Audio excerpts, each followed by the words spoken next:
Bismillahirrahmanirrahim. Assalamualaikum warahmatullahi wabarakatuh. Selamat berjumpa lagi anak-anakku sekalian. Ibu berharap kalian sehat dan selalu semangat ya. Untuk pelajaran kali ini kita mulai dengan membacakan doa dulu. Bismillahirrahmanirrahim. Rabbi shrah li sadri wa yassir li amri wahlul 'uqdatam min lisani yafqahu qawli. Ya. Mungkin ada yang absen ya hari ini. Ya, pokoknya Ibu harap semuanya sehat ya, sehat dan semangat selalu. Untuk materi kali ini, kalian akan dihadapkan dengan kompetensi dasar, yaitu kalian menganalisis perubahan kehidupan sosial budaya bangsa Indonesia dalam menghadapi arus globalisasi untuk memperkokoh kehidupan kebangsaan. Sebagai persepsi, Ibu tayangkan gambar dari dua konten yang berbeda. Kalian perhatikan gambar pertama di mana interaksi sosial yang dijalankan oleh individu dengan individu yang terjadi adalah kontak sosial secara langsung. Dan gambar yang kedua, kalian dapat bedakan bagaimana interaksi yang dilakukan oleh seorang individu, interaksi yang terjadi yang kita lihat, interaksi satu individu. Tetapi sebenarnya ini adalah terjadi interaksi antara secara tidak langsung antara individu dengan teknologi. Ya, ini yang akan dibahas pada kelanjutannya, yaitu pada era globalisasi. Bagaimana interaksi dalam globalisasi. Ya, tujuan pembelajaran kali ini, ya, Ibu harap setelah membaca materi, kalian mampu menjelaskan konsep tentang perubahan sosial budaya dan globalisasi secara tepat. Yang kedua, kalian setelah melakukan eksplorasi, kalian mampu mengidentifikasi perubahan sosial dan globalisasi secara tepat. Berikutnya, setelah kita melakukan diskusi, kalian mampu menerapkan upaya kritis dalam menghadapi perubahan sosial budaya pada era globalisasi secara benar. Dan setelah itu, setelah melakukan analisis, kalian mampu mendapatkan hasil analisis tentang perubahan sosial budaya dalam masyarakat pada era globalisasi. Dan ini akan Ibu terangkan pada pertemuan berikutnya. Apa yang kita pelajari? Yang kita pelajari, yang sekarang Ibu bahas, yaitu perubahan sosial budaya. Dan nanti setelah perubahan sosial budaya, pada pertemuan kedua berikutnya, Ibu akan membahas tentang globalisasi. Apa itu perubahan sosial? Menurut John Lewis Gillin dan John Philip Gillin, perubahan sosial adalah perubahan yang terjadi sebagai suatu variasi cara hidup yang dijalankan oleh masyarakat. Variasi tersebut dapat terjadi karena perubahan kondisi geografis, kebudayaan material, komposisi penduduk, ideologi, difusi, dan penemuan-penemuan baru dalam masyarakat. Biasanya perubahan sosial budaya menunjukkan perubahan pada seluruh aspek kehidupan masyarakat. Misalnya, kemajuan teknologi informasi dan komunikasi. Penggunaan internet menciptakan perubahan sosial budaya dalam masyarakat seperti pada pola komunikasi, interaksi sosial, status sosial, pola pikir, dan tindakan manusia. Faktor penyebab perubahan sosial budaya. Yang pertama, faktor internal. Faktor internal, faktor perubahan yang berasal dari dalam masyarakat itu sendiri. Faktor internal yang terjadi di dalam masyarakat yang menyebabkan terjadinya perubahan sosial, yaitu adanya inovasi, penemuan baru. Yang kedua, bertambah atau berkurangnya jumlah penduduk. Yang ketiga, adanya pemberontakan atau revolusi. Yang berikutnya, terjadinya konflik di dalam masyarakat. Ini yang menyebabkan perubahan sosial yang berasal dari dalam masyarakat. Berikutnya, faktor yang berasal dari luar masyarakat. Di antaranya pengaruh kebudayaan masyarakat lain, yang berikutnya bencana alam, dan terjadinya peperangan.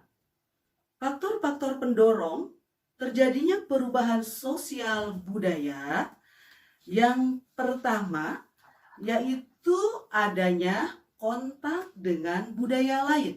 Jadi terjadi interaksi antara satu masyarakat dengan masyarakat lainnya. Ini akan menyebabkan terjadinya perubahan sosial budaya. Yang berikutnya, sistem pendidikan formal yang maju itu yang menyebabkan cepatnya perubahan sosial di dalam masyarakat yang akan meningkatkan berubahnya wawasan di dalam masyarakat, sehingga masyarakat akan mengalami perubahan yang progres, menuju ke arah progres. Berikutnya, terjadinya toleransi terhadap perilaku baru, di mana masyarakat menerima adanya perilaku dari luar yang dianggap baik dan menyebabkan terjadinya perubahan sosial budaya. Ini kaitannya juga dengan toleransi itu dengan sistem pendidikan yang formal yang sudah maju. Berikutnya, yaitu adanya sistem lapisan sosial yang lebih terbuka. Tidak ada lagi stratifikasi sosial di dalam masyarakat. Ini akan menyebabkan terjadinya perubahan sosial budaya. Berikutnya, orientasi masyarakat pada masa depan, yaitu masyarakat-masyarakat yang ingin berubah lebih maju menuju masyarakat yang lebih modern. Biasanya ini berkaitan dengan sistem pendidikan yang lebih terbuka, sistem toleransi yang lebih terbuka juga. Berikutnya, terjadinya ketidakpuasan di dalam masyarakat terhadap bidang lainnya. Ini ketidakpuasan akan mendorong satu masyarakat sehingga ingin berubah. Berikutnya, terjadinya sikap menghargai hasil karya seseorang.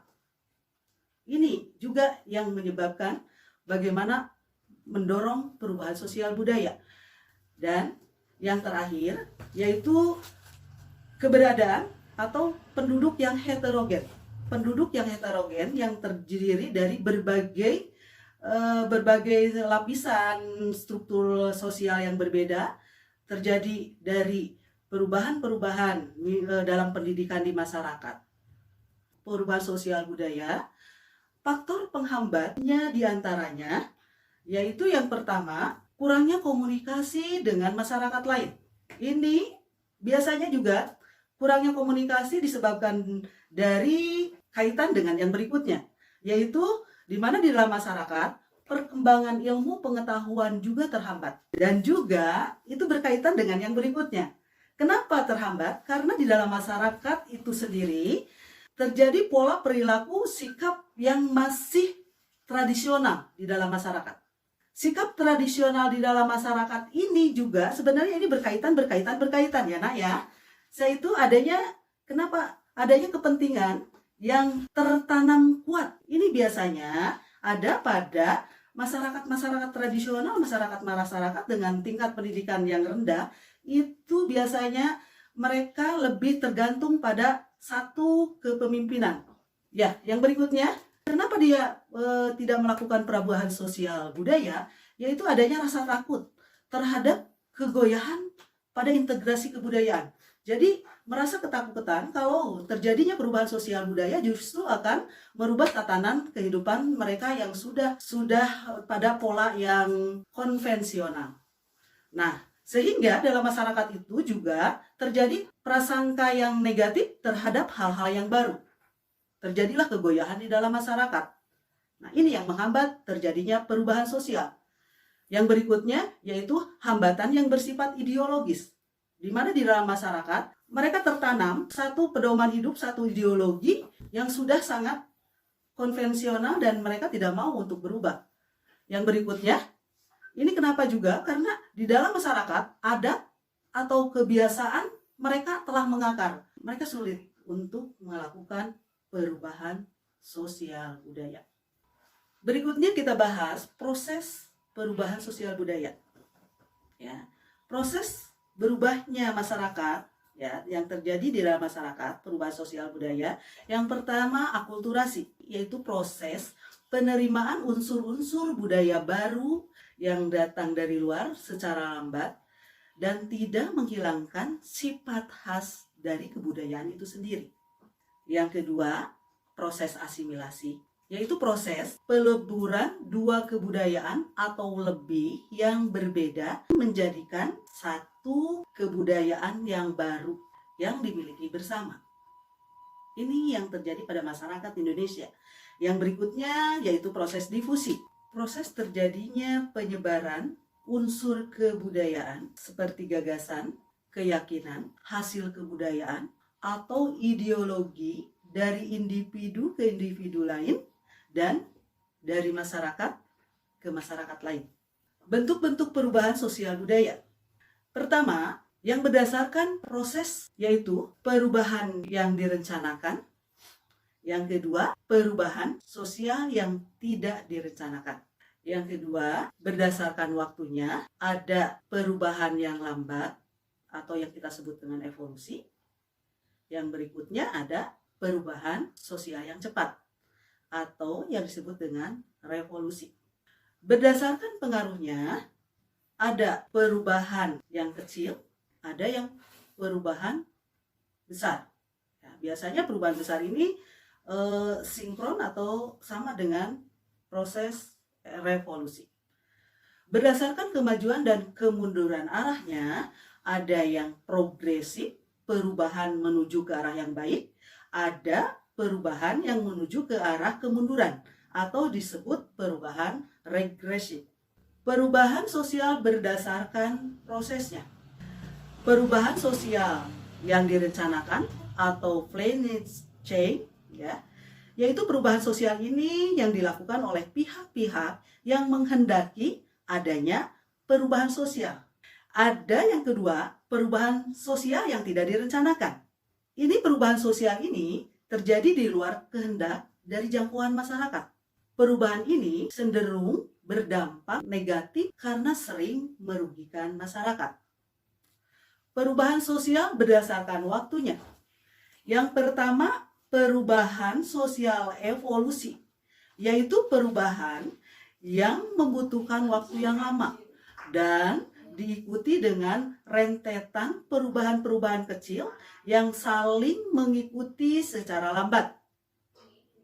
Yang berikutnya, perubahan sosial revolusi, yaitu perubahan sosial yang berlangsung secara cepat pada sendi-sendi dasar pokok kehidupan masyarakat. Contohnya perubahan revolusi pada revolusi industri di Inggris. Perubahan berdasarkan kemajuan dan kemunduran arahnya. Perubahan progres merupakan perubahan yang membawa kemajuan dalam kehidupan bermasyarakat. Misalnya adanya penemuan sarana transportasi dan komunikasi. Ini yang menimbulkan adanya perubahan sosial yang cepat. Berikutnya perubahan sosial regres, yaitu perubahan yang merupakan perubahan yang membawa kemunduran dari masyarakat, di mana terjadi ini pada peristiwa bencana alam atau peperangan. Terjadi kerusakan-kerusakan pada sendi-sendi kehidupan di dalam masyarakat. Perubahan sosial berdasarkan pengaruhnya. Yang pertama, perubahan sosial kecil. Ya, ini terjadi pada mode pakaian. Ya, itu tidak terasa dan itu kecil dan itu yang menjadikan adanya juga perubahan sosial. Ya, cara berpakaian atau model pakaian. Berikutnya perubahan sosial besar yang menuju pada perubahan masyarakat yang lebih progresif. Ini dengan adanya penemuan dalam bidang komunikasi, teknologi komunikasi. Berikut kalian membuat kelompok dan kalian bahas, diskusikan di dalam kelompoknya. Nanti di pertemuan berikutnya akan kita diskusikan dalam kelas ya. Mudah-mudahan apa yang Ibu paparkan pada pertemuan ini kalian bisa menerimanya, kalian bisa paham. Demikian, semoga kalian paham. Ya, tetap sehat, selalu semangat. Assalamualaikum warahmatullahi wabarakatuh.